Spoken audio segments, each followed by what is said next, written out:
Bonjour, professeur Alexandre Lataille, chirurgien urologue et très heureux d'être au congrès de la SAFRO 2025. Nous allons discuter de deux sujets, la place de la chirurgie robotique et parler des traitements néoadjuvants dans le cancer de la prostate à haut risque et voir s'il y a un intérêt d'utiliser de l'hormonothérapie nouvelle génération avant un traitement chirurgical afin d'améliorer la prise en charge globale du patient.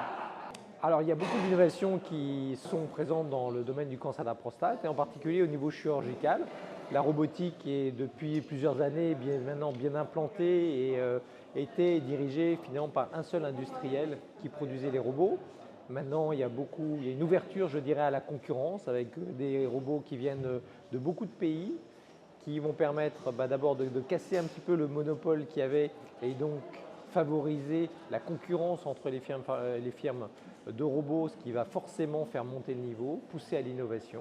Parce que quand on est tout seul, on se détend un petit peu, on est tranquille, alors que là, quand il y a les autres qui sont là, challengers, eh bien, on est obligé de réfléchir et de faire monter les innovations.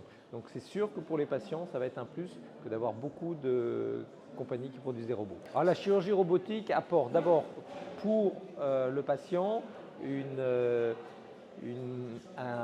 chirurgie moins invasive, une chirurgie plus précise, moins de complications, des durées d'hospitalisation qui sont plus courtes et finalement donc un bénéfice global pour le patient. Vraiment, dans toutes les études, ça sort positif.